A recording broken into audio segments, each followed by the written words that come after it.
नमस्कार, मैं हूं संजीव श्रीवास्तव और आप देख रहे हैं नेशनल पॉजिटिव न्यूज। जैसा कि आपको पता था कि विगत कुछ दिन पहले यानी 10 नवंबर को दिल्ली में लाल किले के पास एक बम ब्लास्ट हुआ था, जिसमें कई लोग हताहत हुए थे। लगभग 10-12 लोगों के मरने की सूचना थी और लगभग 20 से ज़्यादा लोग घायल हो गए थे।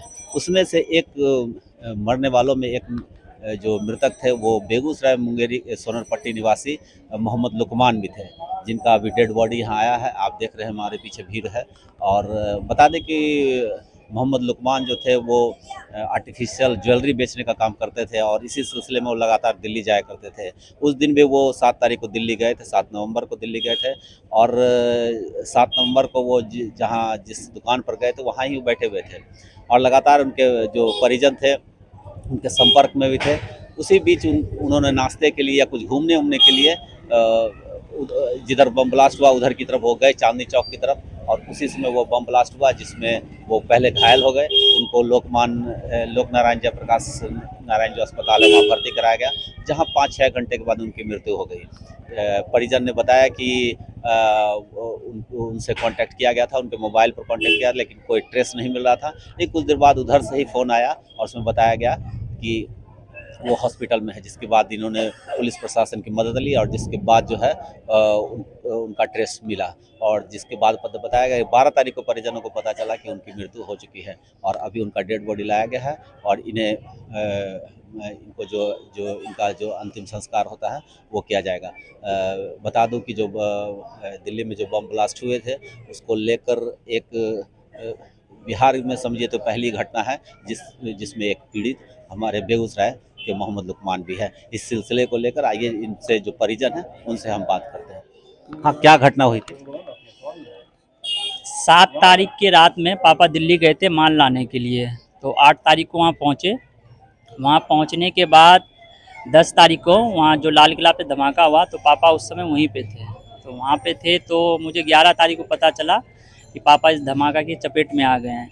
तो फिर वहाँ पे मैंने भैया लोग को फ़ोन किया तो भैया लोग गए। तो 12 तारीख के करीबन 2-3 बजे पता चला पापा की बॉडी लोकनायक हॉस्पिटल में बरामद हुई है वहाँ। तो आप लोग को कैसे सूचना मिली? पापा के फ़ोन पे कॉल किया था मैंने लगभग वही 11 तारीख को। तो फ़ोन कट कट जा रहा था, फिर उधर से ही पापा का फ़ोन से रिटर्न फ़ोन आया।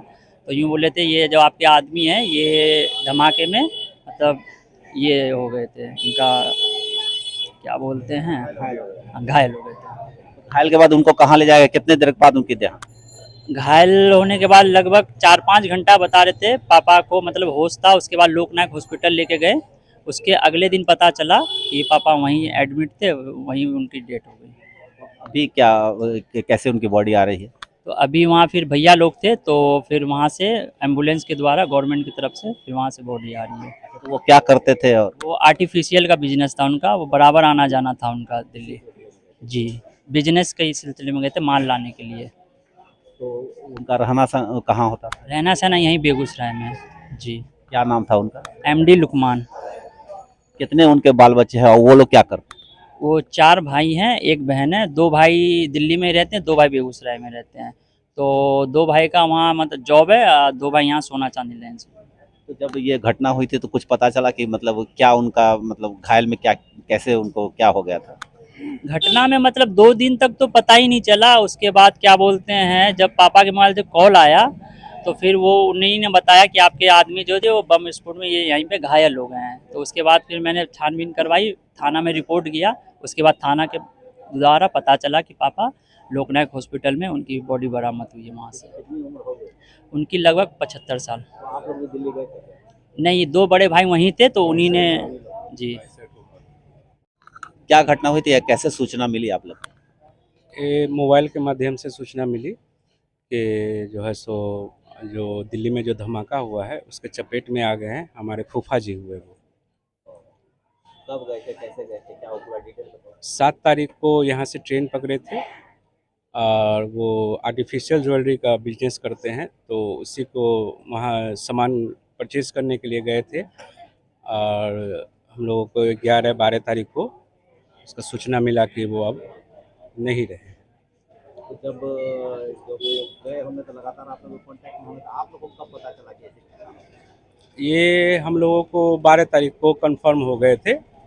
2 दिन से तो हम लोग खोजबीन कर रहे थे। तो 12 तारीख को हम लोग को कंफर्म 2-3 बजे के लमसम में, चूँकि भैया को जब वहाँ पे हम लोग फ़ोन किए कि जो है सो फूफा जी नहीं मिल रहे हैं, तो फिर वो पूरा छानबीन किया, वहाँ के प्रशासन ने काफ़ी हेल्प किया, तो फिर हम लोगों को खबर हुई। तो फिर भैया वो कैसे पता चला?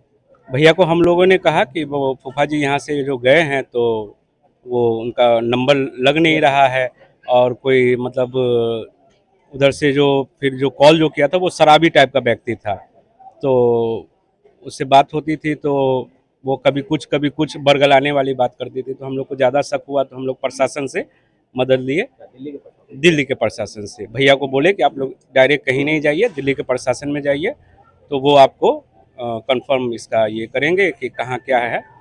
तो वो वहाँ के प्रशासन ने ही सारा ये करके दिया कि आपके अब फूफा जी नहीं रहे। भैया आप बता सकते हैं कि घटना कैसे हुई?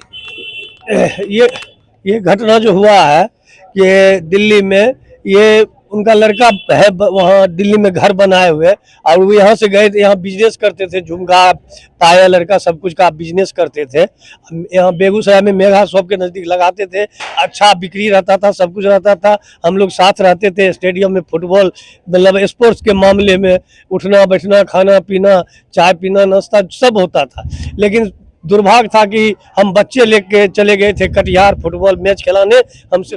तो इसको लेकर पूरा जो मोहल्ला है वो पूरी तरह मर्माहत सरकार है। से मांग करेंगे, सरकार से भी ये लोग मांग कर रहे हैं कि उसको कुछ बिहार हर जाने सरकार से का मांग करेंगे, हर हम जाना भी दे, हर सेंट्रल सरकार भी दे। हम लोग सरकार से कहेंगे, बिहार सरकार से, कि जो होता है मुआवजा मिले, और सेंट्रल सरकार से भी कहेंगे कि वहाँ मुआवजा मिले उनको। जो बाल बच्चा छोटा है, कुछ करने लायक नहीं, गरीबी किसी तरह चल रहा है, यही सब हम कह। तो इसको लेकर सब लोग देखे मर्माहत है, और इन्होंने सरकार से मांग की है कि इनको मुआवजे के तौर पर कुछ राशि दी जाए, ताकि इनका परिवार जो है उनका भरण पोषण हो सके।